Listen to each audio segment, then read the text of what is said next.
Bueno, aquí indicaban 17, hoy día tenemos 3, en este momento 4 han salido. Entonces, muy bien, vamos a continuar y quiero mostrarles a ustedes este, un referente importante que habíamos estado hablando acerca de las misiones, ¿no?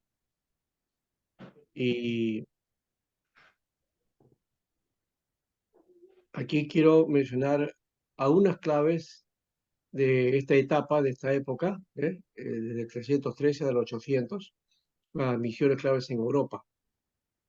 Por ejemplo, bueno, aunque Ulfilas no es de esta época, él dice que fue apóstol a los godos, al norte del río Danubio, e inventó el alfabeto godo y tradujo las escrituras a ese idioma. Eh, y ya se dan cuenta que los misioneros no solamente hacían tareas misioneras desde los comienzos, sino ya algunas tareas de corte, digamos, pedagógico, de estudio, ¿no? Y de aportes a la sociedad. Bueno, Patricio, el que el mencioné, 396 al 493, que fue enviado de Inglaterra a Irlanda, ¿no? Y el país que se convirtió posteriormente en centro misionero influyente en el norte de Europa, ¿no? De ahí salieron grandes misioneros de Irlanda, ¿no? Pero por la labor de Patricio. También está Columba, en la isla de Iona, una pequeña isla cerca de Escocia que estableció un centro de preparación de líderes que, al igual que Irlanda, fue decisiva en la expansión de la fe en la región norteña del continente, ¿no? Todavía existía solamente la iglesia de Roma como la dominadora, ¿no? Willibrord también, enviado de Inglaterra a Holanda y a Dinamarca, ¿no? Y Bonifacio, misionero en Alemania, donde fundó escuelas bíblicas, ¿no? Luego está este reto misionero, ¿no? Desarrollo del Islam, ¿no? Y aquí sigue el avance en mis misiones del siglo IX al XV, que es la parte también que nos corresponde a nosotros. Básicamente es eso ya la Edad Media, parte de la Edad Media Alta y y la de la Edad Media Baja. Aquí está Asgar, un misionero que va a Dinamarca y Suecia, ¿no? A los países escandinavos, 865. También está Cirilo y Metodio, que mencionamos, ¿no? Del siglo IX, 815 al 885, ¿no?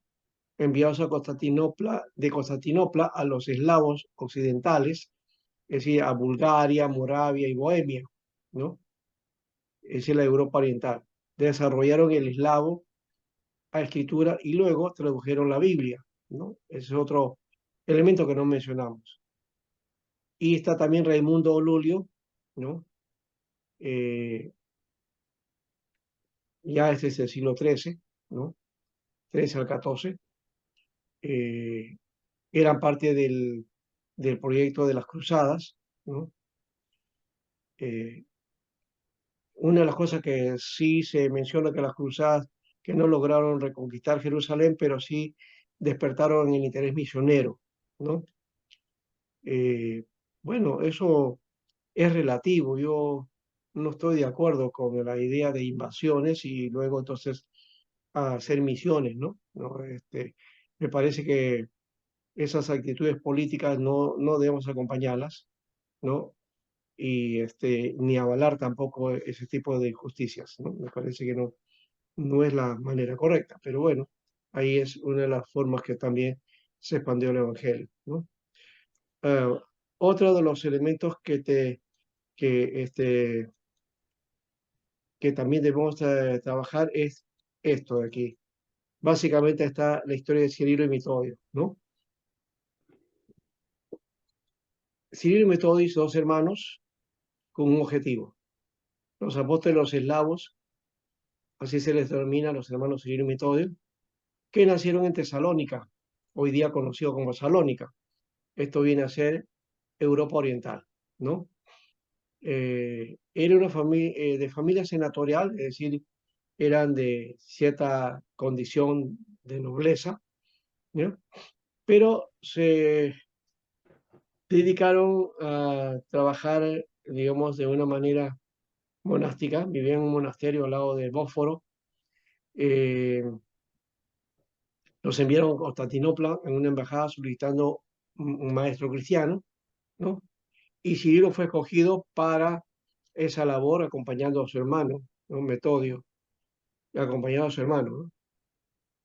Marcharon para el país de los Casares y ahí aprendieron su lengua y convirtieron a mucha gente. Alrededor del año 863, el príncipe Ratislav, gobernante de Moravia, pidió al emperador bizantino misioneros, ¿no? Que tenían que enseñar al pueblo su propia lengua, ¿no?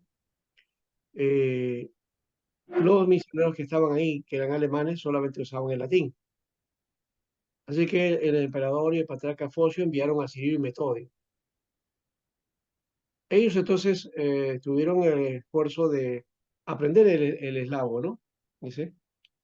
Eh, y como el eslavo no estaba puesta por escrito, tuvieron que inventar un alfabeto. El alfabeto se llama el glacolítico, que es el progenitor del alfabeto cirílico, ¿no? De ese alfabeto glagolítico, ¿no? Inventaron el alfabeto cirílico en nombre de Cirilo, ¿no? Que viene a ser el alfabeto eslavo, ¿no? Y este se usa para escribir en ruso y con modificaciones en otras lenguas emparentadas también, ¿no? Para la realización de dicho alfabeto tomaron como base el griego, escribiendo una letra en dos formas, siempre que dos sonidos similares en eslavo necesitará cada uno una letra. Cuando no había una letra griega apropiada para el sonido eslavo, tomaron letras del hebreo. El alfabeto resultante tiene 43 letras. Hoy el alfabeto ruso moderno solamente tiene 32, al haberse simplificado con el paso del tiempo, ¿no? Ahora, este alfabeto cirílico, que también dio paso a la traducción de texto de la Biblia, ¿no? Al cirílico, hay variantes menores en Rusia, en Ucrania, en las lenguas antiguas de la Unión Soviética, también en Bulgaria, en Serbia, los serbios y los croatas, que hablan el mismo idioma, que es el serbo-croata, que también son lengua eslava, pero los serbios que son tradicionalmente ortodoxos lo escriben en cirílico y los croatas que son católicos en alfabeto romano. Eh, Tras la invención del alfabeto, lo primero que se hizo Cirilo fue, con la ayuda de Metodio, traducir los evangelios, los hechos, los salmos y algunos libros litúrgicos al eslavo. Llegaron a Moravia el año 863 y estuvieron 4 años y medio. A pesar de su éxito, eran mirados con recelo por los alemanes. En primer lugar, por su procedencia de Constantinopla y en segundo lugar, por su insistencia en celebrar los cultos en lengua eslava, ¿no? Eh, Según los alemanes, ellos decían que al Señor solamente se le podía honrar en tres idiomas, en el hebreo, en el griego y en el latín, ¿no? Y por ese motivo es que fueron llamados a dar cuentas en Roma ante el Papa, ¿no? Nicolás I, quien murió mientras Cirilo y Metodio estaban en camino. Su sucesor, Adriano II, los recibió y, convencido de lo correcto de su ortodoxia y sus métodos, respaldó la actividad misionera y los ordenó obispos, sancionando la liturgia eslava, ¿no? O sea, dio pie a que el culto se hiciera en eslavo, ¿ya? Eh, Ahora, bueno, Cirilo no volvería a Moravia, murió, ¿no? El 4 de enero del 869, y en honor a su nombre, el alfabeto que él inventara y que hoy leen más de 200 millones de personas, se llama alfabeto cirílico, o la lengua cirílica, ¿ya? Muy bien, ese es más o menos algunos aspectos, hay unos problemitas que tuvieron ellos, y la traducción que hicieron de la Biblia, ¿no? En ese idioma, ¿no? Como digo, eso fue el respaldo para que luego la iglesia ortodoxa, ¿no? Llegase a tener entonces expansión ahí, ¿no? En el oriente. Claro, y ya había líos, recuerden, ¿no? La Iglesia Oriental frente a Roma tenía ya sus problemas, ¿ya? Y esos problemas finalmente se llevaron al 1054 a salirse de Roma y a concretar esa división, ¿no? En este tiempo, más bien, la Iglesia Oriental ya tiene un acuerdo con la Iglesia de Roma y ha vuelto, básicamente, ¿no? Es decir, en ese acuerdo, ese tratado, se reconoce la Iglesia Ortodoxa, ¿no? Como cristiana, y la Iglesia Ortodoxa también reconoce a la romana, ¿no? Cada uno haciendo su labor aparte, pero siempre con una comunión sujeta, ¿no? A los eh, determinaciones de la Iglesia de Roma, ¿no? Y a la doctrina también, aunque hay mucha diferencia, por supuesto, entre la ortodoxia y la católica, pero básicamente en el fondo las bases son las mismas, ¿no? Eh, Solo la Iglesia protestante es la única que está fuera de alguna manera y no reconoce, o por lo menos Roma, no hay esa idea de unirse. Y si lo fuera, sería muy difícil, ¿no? Somos muy variados, ¿no? No creo que se logre ese aspecto. La ortodoxia, pues, eh, continúa su labor más allá de eso, ¿no? Y no hay influencia de Roma propiamente, ¿no? Solamente que tienen, pues, comunión entre ellos, ¿no? Bueno, ahora sí, hermano José, vamos a escucharlo y no sé si algún otro tiene el tema, si quiere plantearlo, de algunas pautas por lo menos, no pues unos 10 minutos, 20 minutos, sino de repente las ideas que tiene sobre su tema, ya por lo menos eso nos va a aclarar la idea de que está en pie su documento, ¿no? Si no lo han elaborado, ya eso ya no sería culpa mía, ¿no? Pero creo que hemos dado el tiempo. A ver, hermano José. Sí, pastor. La separación de la iglesia de Occidente y de Oriente. Esta separación se consumó definitivamente en el año 1054, aunque esto empezó a gestarse inclusive en los años de la iglesia imperial. Esto comenzó en el año 313, desde que el emperador Constantino el Grande decidió trasladar la capital del Imperio Romano a Constantinopla. Después continuó en el 395, cuando Teodosio el Grande, emperador romano, divide a su muerte en dos partes entre sus dos hijos, eh, Honorio en el occidente y Arcadio lo puso en el oriente. Y también continuó en el 476, en la caída del Imperio Occidental ante los pueblos bárbaros del norte. Se agudizó más esta ruptura en el siglo IX por Focio.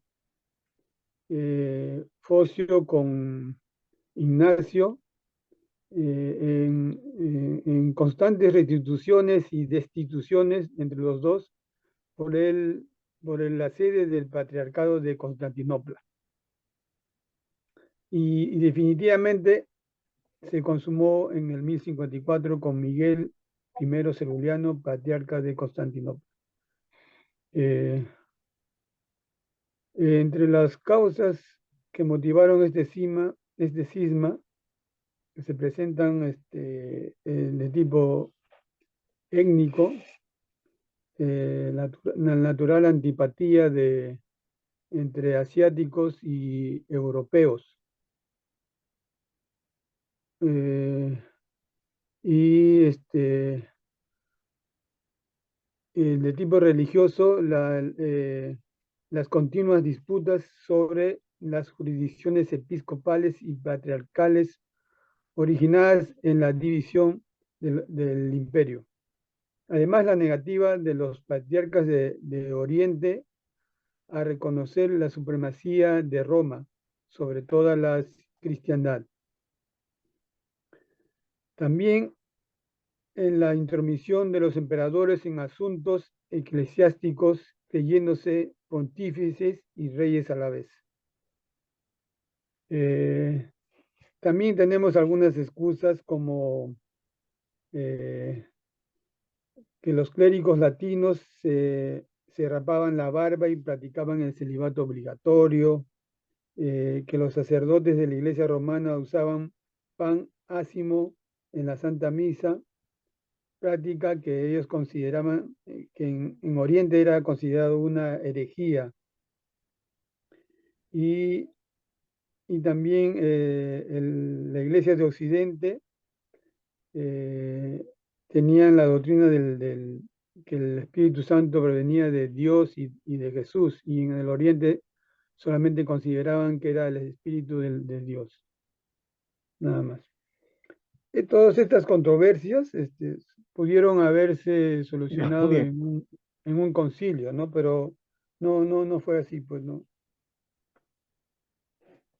Eso es, he hecho Claro, una síntesis, como usted dijo, de unos cuantos minutos, como un resumen. ya. ¿Y cómo percibe usted ese tiempo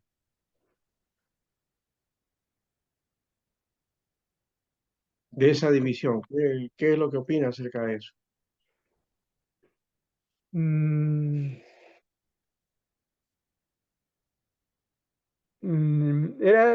para mí era inevitable porque los, la iglesia pues, de Oriente era más apegada a las reglas y además sabían que en Occidente habían sido muy influenciados por la invasión bárbara. Era más o menos una idea del caso de Samaria, que eran familias o poblaciones ya muy malogradas con la mezcla, ¿no? de nuevas costumbres, de nuevos dioses, al igual que más o menos con la idea de la levadura, ¿no? Que un poquito de levadura leuda toda la masa, entonces eh, tenían ya se estaban yendo ya por otro camino la iglesia de Occidente. Mm, Después, ¿qué más podría decirle? A ver. Mm, Solo quería su opinión, ¿no? La opinión con respecto a qué le parece este, eh, lo que ocurrió, ¿no? Usted mencionó sí el asunto de los panes ácimos, de los mm, cuales no estaban de acuerdo los del Oriente, pero también otra tendencia que es el filioque, ¿no? Que ellos no aceptaban que el Espíritu Santo procedía del Padre y del Hijo, ¿no? no solamente del Padre, hermano. Solamente del Padre, ¿ya? Es Ujú. otra posición. Y otra situación que hubo también, el hecho del ministerio, ¿no? ¿No? Y bueno, la pauta finalmente del Oriente tiene los siete sacramentos, la misa es muy parecida en todo sentido, la Eucaristía es también igual, tiene su concepción igual, ¿no? Eh, entonces, eso no ha cambiado, ¿no?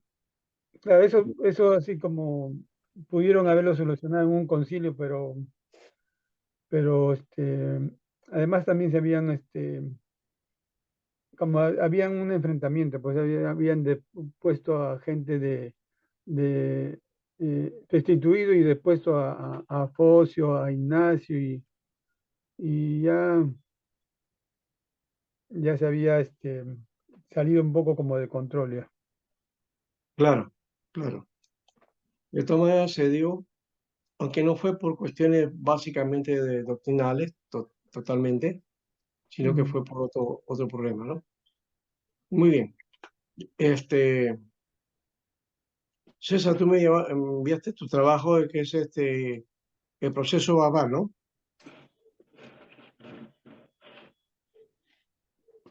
César, César. porque no me ha puesto su nombre.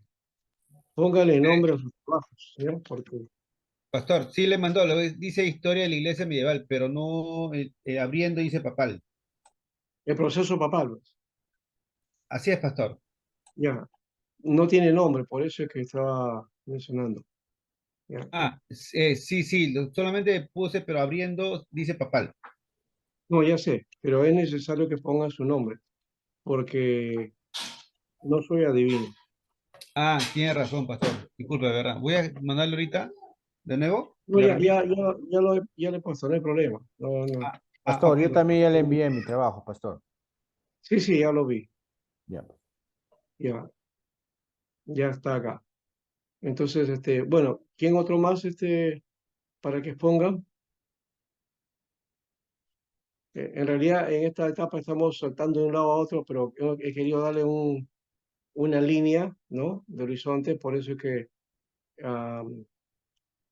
Aidea ha hecho desde el comienzo, después han seguido los demás, y ahora estamos en la parte de la división, ¿no? El siglo IX. ¿Algo más falta? Algo que, o alguno ha repetido esa parte, o de repente ha hablado de otra cosa también, ¿no? Ya ha hablado del papado también. Me falta la decadencia, pastor. Luego ya los pre-reformadores y luego reformadores. Y bueno, la decadencia La de la caída iglesia, de de los los papas. papas. Ujú. No lo mencionó aquí César, pero bueno, no sé si alguien lo ha tomado. Si lo toma en buena hora. Si no, de todas maneras, ahí queda, ¿no? Ujú. ¿Ya? ¿Alguien más? Porque ahí podemos ver, pastor, en esa etapa de la decadencia, eh, una forma que hasta ahora han perdido la línea en el tema del papado, pastor. Porque, por ejemplo, en ese tiempo, ellos tenían como esposas. Una de Sí. ellas era Marosia, ¿no? La esposa de uno de los papas, que tuvo mucha influencia dentro del papado y que iba colocando a su propia descendencia, ¿no? Como a hijo y luego nietos, ¿no? Y que era Sí, muy influyente en el papado. los papas y los sacerdotes en Ujú, Roma se casaban. Sí, sí se casaban. Una dinastía. ¿Ya? Sino que se mandó una bula, ¿no? Para promover el celibato, ¿no? ¿No? Y de momento que se instauró el celibato, entonces ahora se está prohibido que un sacerdote o alguien que sea sacerdote o quiera ser sacerdote o para ser ordenado tiene que ser célibe, ¿no? celibato. Sí, sí. Entonces eso es un elemento fundamental, ¿no? Ellos ya no se casan, Un nuevo acuerdo tomaron. sí. En el Oriente sí, sí se casan, ¿no? Porque cuando se dividieron estaban, pues, esa época se casaban todos, ¿no?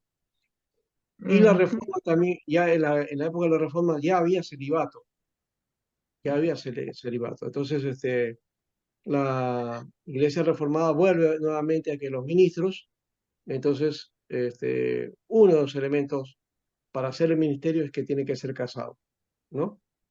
Ya. ujú. Entonces, es todo lo contrario. Entre la Iglesia de Roma, Y para ser la ministro, para ser Oriente, sacerdote, tiene que estar célibe, celibato. Ujú, soltero. Si eres casado, frito, ¿no? ujú. Y en las iglesias evangélicas, en cambio, el pastor tiene que ser casado. Y en algunas, si no eres casado, entonces no puedes ser pastor, ¿no? Mm. Ese es el tema. Prácticamente nuestro alineamiento vendría de la Iglesia Oriental, pastor. ¿Sí? En parte sí, en parte, no, no, no de todo, ¿no? Depende también de las tradiciones. En algunas iglesias sí te aceptan pastores solteros. Sí hay denominaciones que aceptan. Hay denominaciones, especialmente creo que las históricas, algunas de ellas, donde no se reconoce el misterio del soltero. Una de las cosas es casarse, ¿no?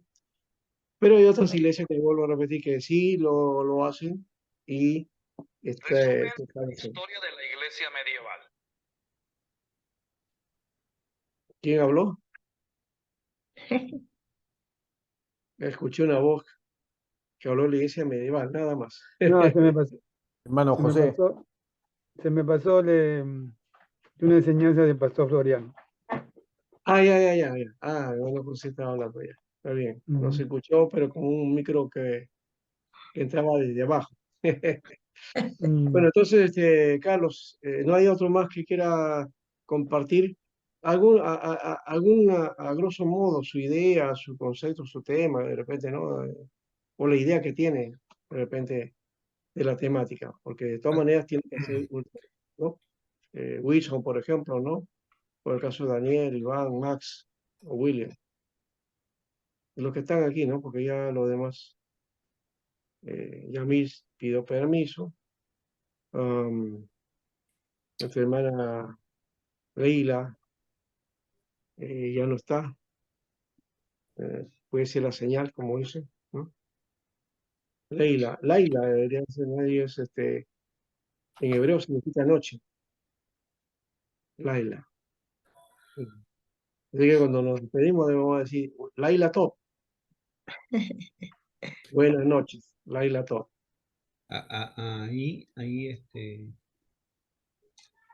Pastor, pero en realidad en el papado hay varios,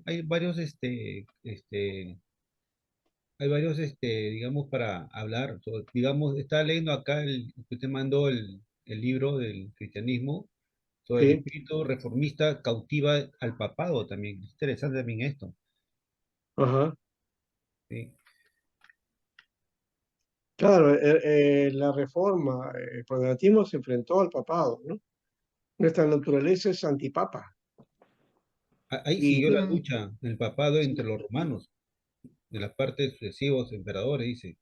sí, ellos tuvieron sus cosas. Hubo, los emperadores se enfrentaron a los papas, ¿no? O sea, la reforma les dio ese respaldo para tratar de desprenderse de ese dominio que tenían sobre Roma, ¿no? Ese es otro lado también, pero que vamos a mirar en otro momento de la historia de la reforma. Ahí vamos a ver ese aspecto, donde también hubo intervención política.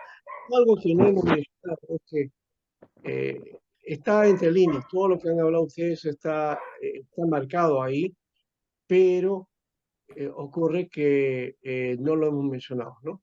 Hemos pensado la línea religiosa, del lado de cómo se movió la iglesia, las naciones, el desarrollo de la iglesia, los Ay, errores que tuvo, pero también por ahí se ha comentado, y no está en entre líneas, está dentro de la tarea, yo, por ejemplo, eh, yo me las enfoqué un poquito más. estrategias Ah, políticas, las situaciones económicas y las situaciones económico. sociales, ¿no? exacto. Que dieron también a ver el comportamiento que tuvo la iglesia en su tiempo, ¿no?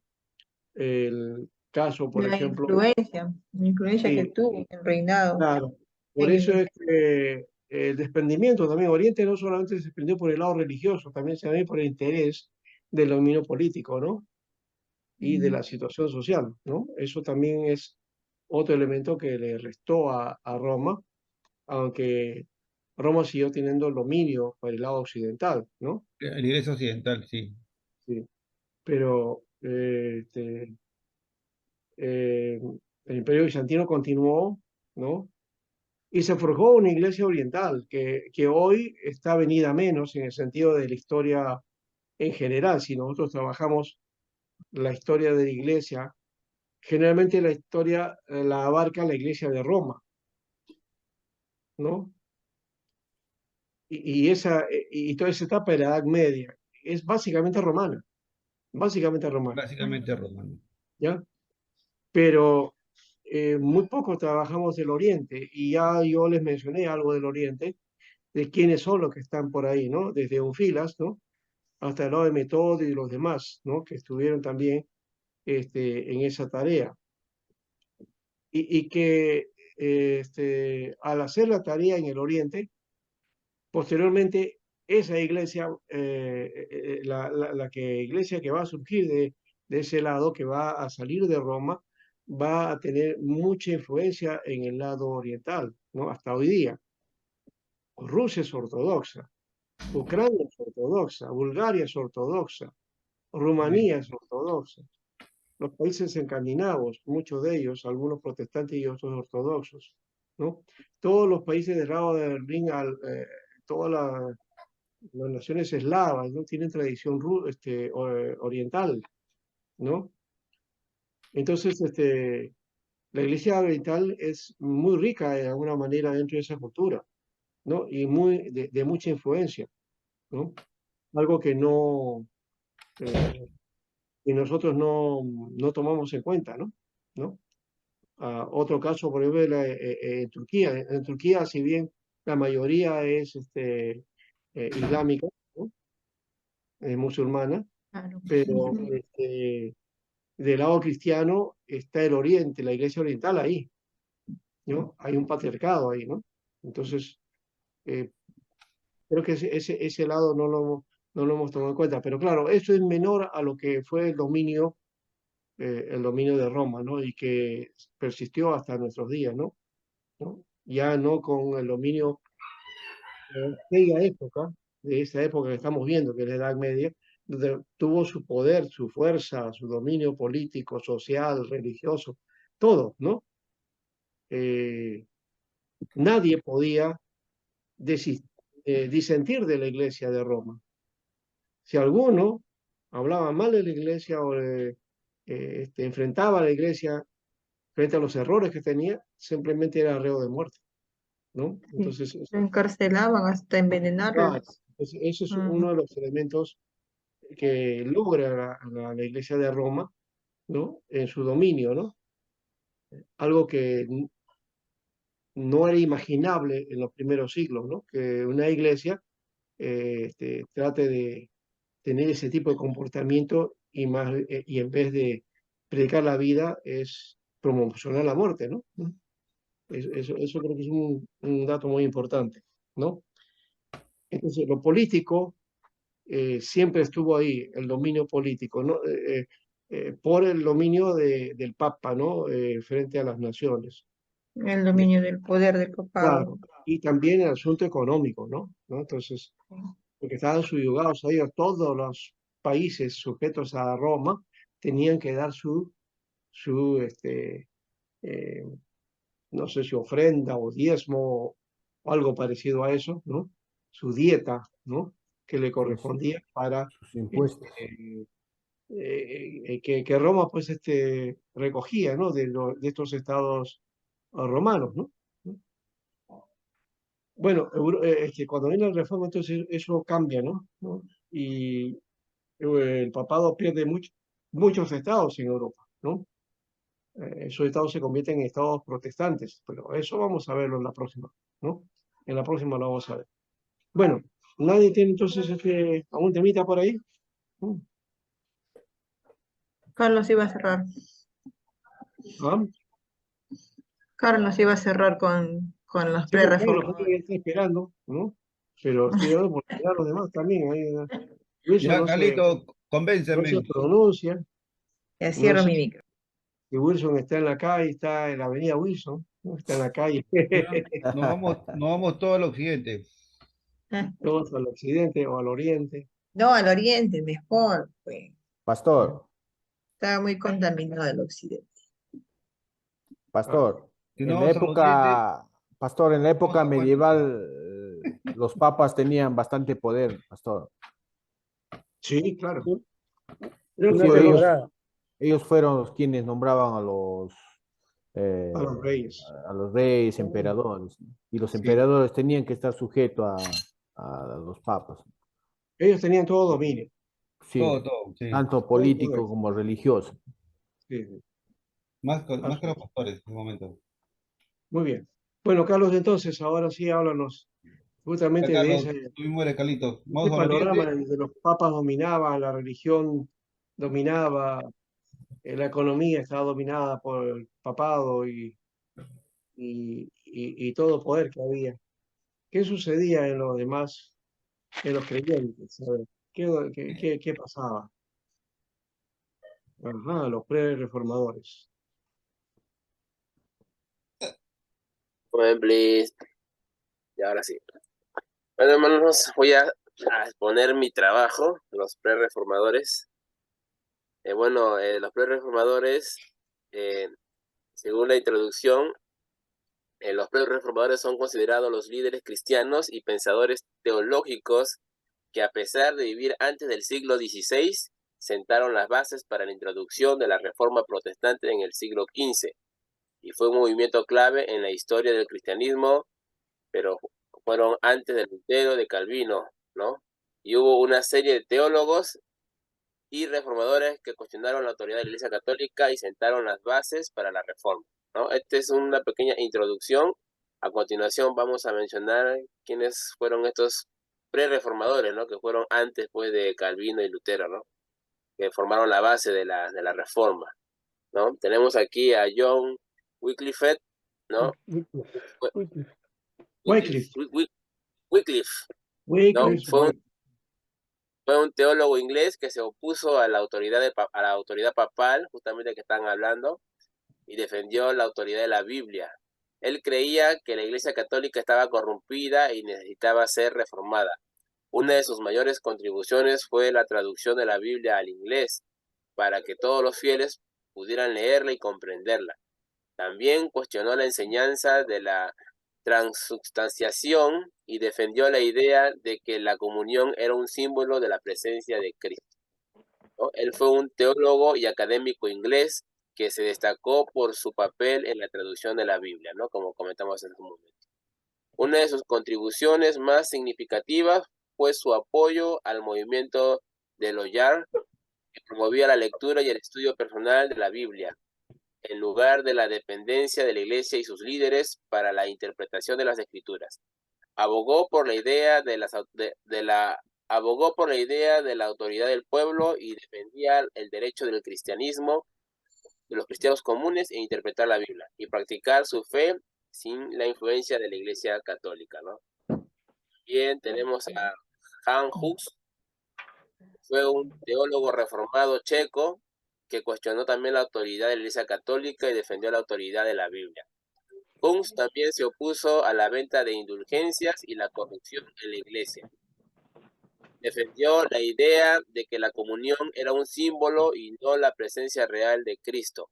Hus fue excomulgado y condenado a la hoguera en el concilio de Constanza en el año 1415, convirtiéndose en un mártir y héroe nacional checo, ¿no? Para hablar cosas puntuales de Hus, fue un sacerdote y reformador religioso, ¿no? Y acá pues vemos que fue condenado por herejía y fue quemado a la hoguera. A Girolamo de Savonarola, ¿no? Él fue un predicador italiano que se opuso a la corrupción de la Iglesia Católica y defendió la idea de una reforma moral.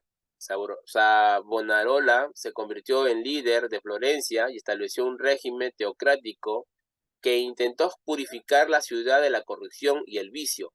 También quemó públicamente objetos considerados inmorales, como libros de poesía y obras de arte. Sin embargo, fue excomulgado y ejecutado en el año 1498 por herejía y sedición, ¿no? Fue un fraile dominico italiano que se destacó por su crítica al papado y su llamado a la reforma de la Iglesia Católica. Creía que la Iglesia debía volver a sus raíces y centrarse en la predicación del Evangelio y la práctica de la vida cristiana en lugar de la acumulación de riquezas y poder. También se opuso a la corrupción y a la inmoralidad en la política y la sociedad italiana de su tiempo, lo que lo llevó a ser excomulgado y ejecutado. A pesar de su corto tiempo como líder religioso, influyó en la Reforma Protestante al inspirar a líderes como Martín Lutero. Tenemos también a Desiderio de Erasmo. Fue un teólogo y humanista holandés que criticó la corrupción de la Iglesia Católica y abogó por una vuelta a la Biblia y al cristianismo primitivo. Erasmo defendió la idea de que la educación era esencial para la reforma y creó una nueva edición de la Biblia en griego y latín. Erasmo también se opuso a la venta de indulgencias y a la superstición y abogó por una religión más simple y personal. Pedro Baldo, también conocido como Pedro Valdés o Pedro de Baús, fue un empresario y líder religioso francés en el siglo XII que fundó el movimiento religioso conocido como los valdenses. Baldo vivió en la ciudad francesa de Lyon y se destacó por su compromiso con la fe cristiana y su estudio de la Biblia. A medida que profundizaba en su fe, comenzó a cuestionar la corrupción y la riqueza excesiva de la Iglesia Católica de su tiempo, y decidió vivir como un cristiano más humilde y sencillo. En el año 1173, Baldo decidió vender todas sus posesiones y contribuir el dinero entre los pobres, y después de leer el pasaje en el Evangelio de Mateo, en el que Jesús le dice a un joven rico que venda todas sus posesiones y sígale, a partir de ese momento se dedicó a predicar el Evangelio y a vivir en comunidad con otros cristianos que compartían sus creencias. Baldo y sus seguidores se conocieron como los pobres de Lyon y vivían en comunidades en las que compartían sus bienes y se dedicaban a la predicación y enseñanza del Evangelio. Baldo también tradujo la Biblia al idioma vernáculo para que pudieran ser más accesibles a los cristianos comunes, y también se destacó por su defensa de la idea de la autoridad de la Biblia sobre la autoridad de la Iglesia Católica.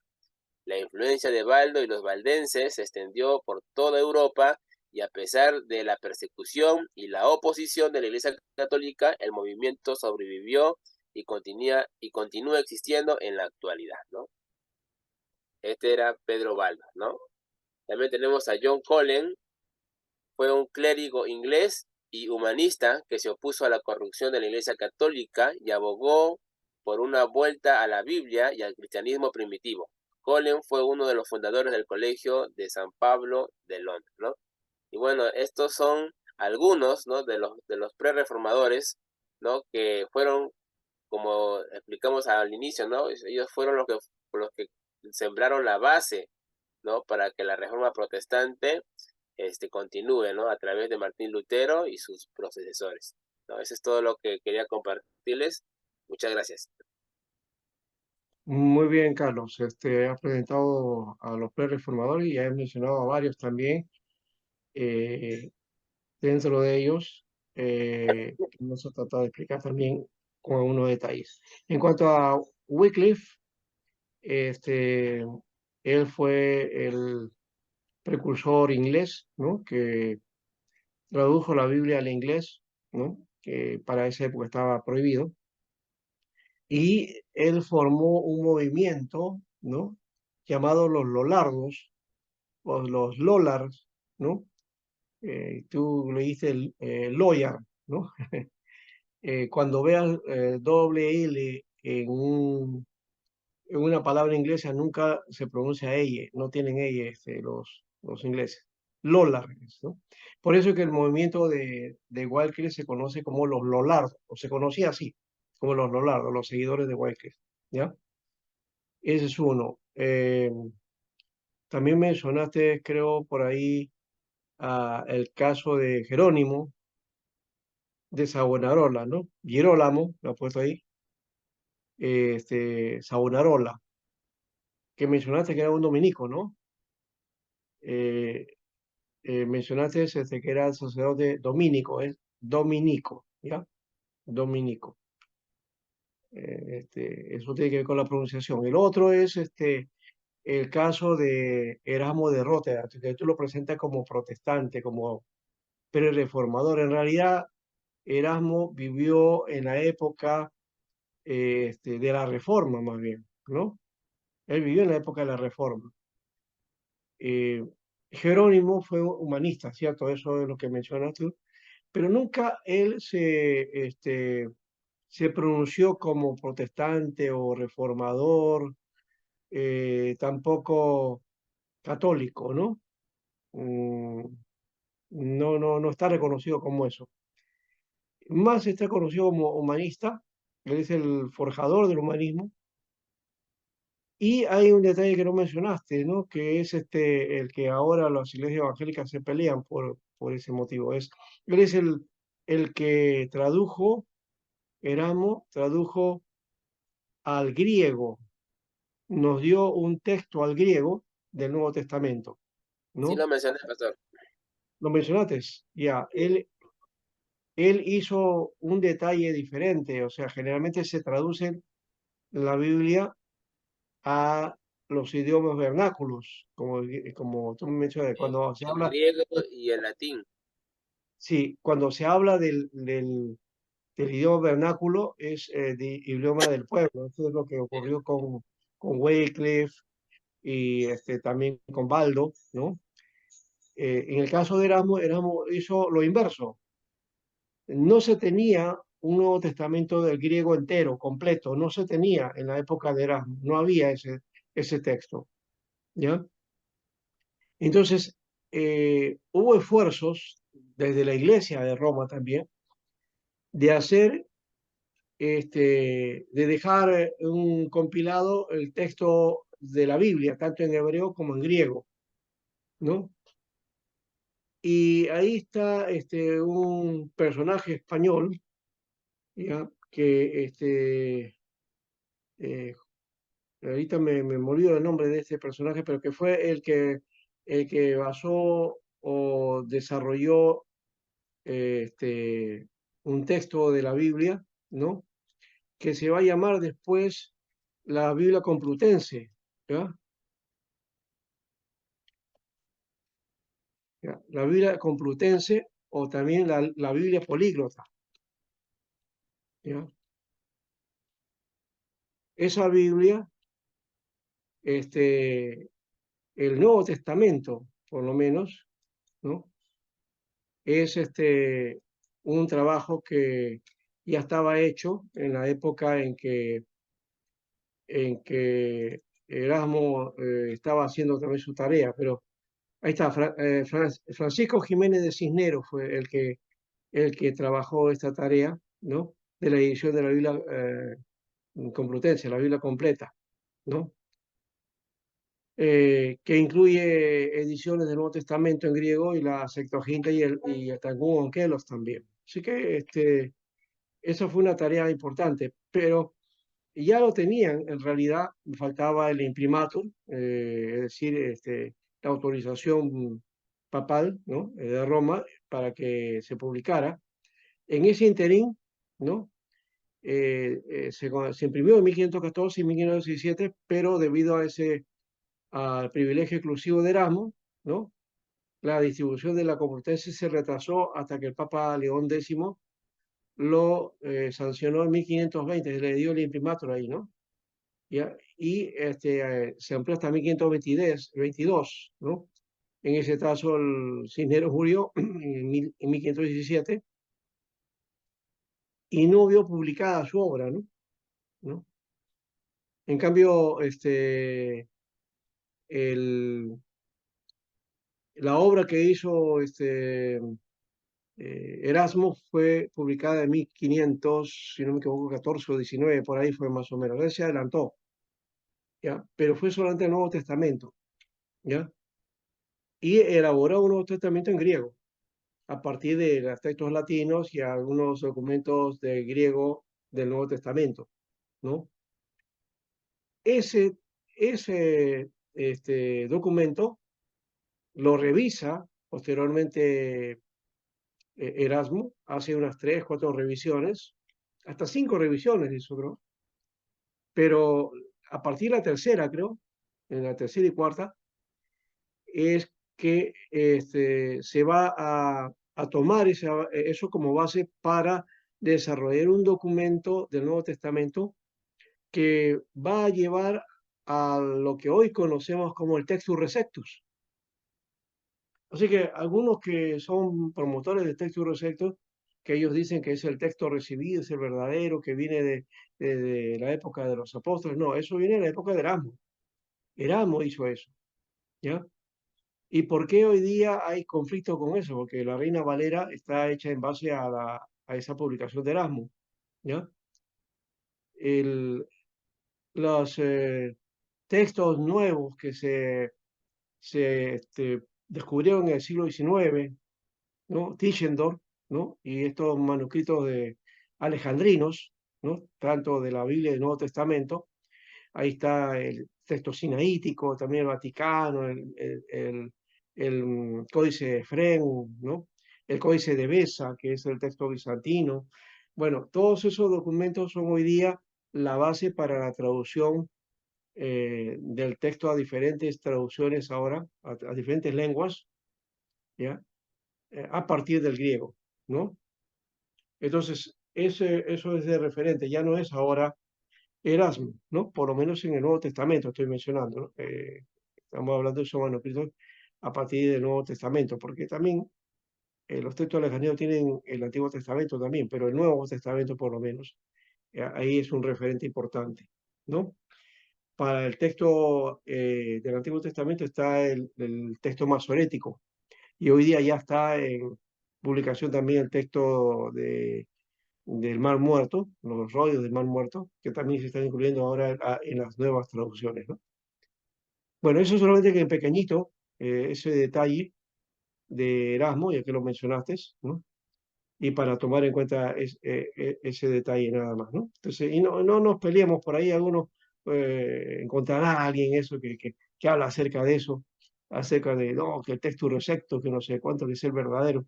Muchos se rasgan la vestidura por ahí, ¿no?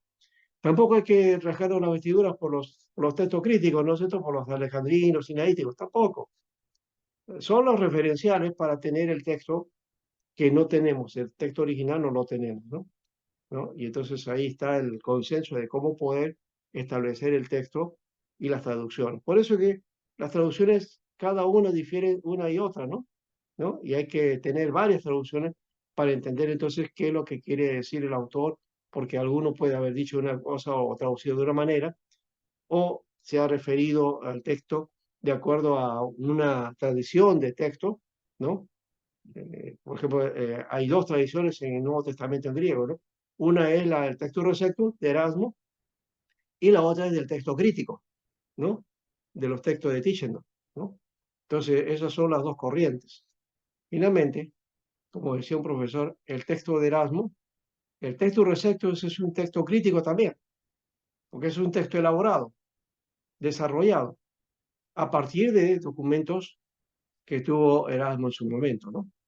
¿Ya? Y el texto crítico es elaborado a partir de los manuscritos que se han encontrado, ¿no? En el lado de Alejandría, ¿no? En el Sinaítico y todo eso, ¿no? En fin, ahí está el asunto. ¿Algo más que quieran mencionar algunos? Porque ya estamos terminando. ¿Ya? Los demás, ¿cómo quedan? Bueno, los que han expuesto ya y han puesto ya tienen su nota, una nota aparte especial también, por supuesto. Y los demás tienen que entregarme también su trabajo. Y viendo cómo está el trabajo, también van a tener su nota, pero hay un aval mayor para los que han expuesto su trabajo. ¿Ya? Eso sí. Creo que lo había mencionado así, ¿no? En un momento. Así que no estoy diciendo algo nuevo. Entonces, simplemente si no han expuesto, esperamos que sí me entreguen, pero si no me entregan también, ahí vamos a tener ese problema. Quiero que tengan todos su trabajo porque si no, no puedo poner nota, ¿no? Esta vez sí voy a obligar porque es necesario también a estas alturas que cada uno tenga por lo menos una mínima forma de hacer un trabajo, de hacer una investigación. Ya, ya están en el tercer año y ya no están en primero. En primero podemos perdonarles, pero ahora necesitamos ver qué cosa, con tanto estudio que han tenido, o los tiempos que han estado estudiando, ver si lo han aprovechado, bueno, van a sacar entonces algún trabajo adecuado. En el caso de Carlos, por ejemplo, me gusta mucho su trabajo, la hermana Aide también, ¿ya? Y creo que pueden dar más todavía, ¿no? Eso no quiere decir que ya está completo, ¿no? No puedo ponerles 20 tampoco, todavía, pero sí están en camino, ¿no? Los demás también, Pablo, José, creo que César también con todos sus, ahí, ¿no? Es como César me hace acordar a los caballitos que están en esos caminos empedrados y como sea, iba caminando, ¿no? Pero va a tropezones, pero va caminando, ¿no? Y eso es bueno, ¿no? Estamos orando, pastor, pues. Muy Ujú. bien. Entonces, aquí cerramos, ¿ya? Y nos estamos viendo en otro curso en el siguiente trimestre, ¿ya? Pastor, ¿de Bendiciones. aquí ya entramos a vacaciones de una semana? No, Sí, no, abrimos estas son las vacaciones de una semana.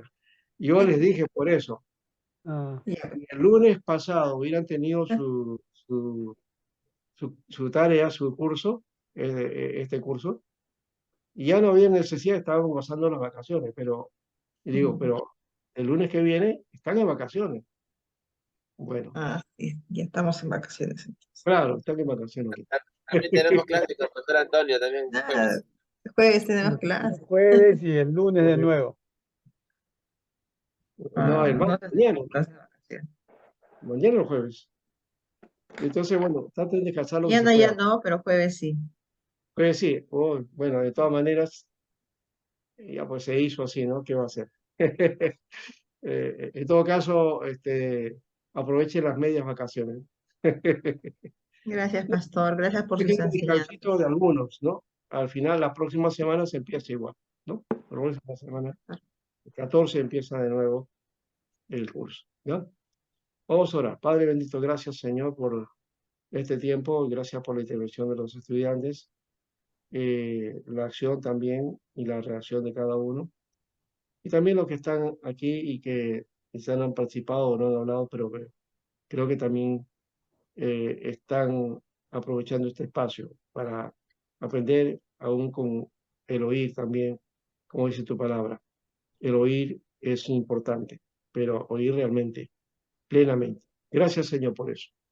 Y gracias por este cierre. Esperamos el otro trimestre, Señor, continuar y así también ir creciendo en esta tarea de la formación y preparación ministerial. Gracias, Señor. En el nombre de Jesús. Amén. Amén. Amén.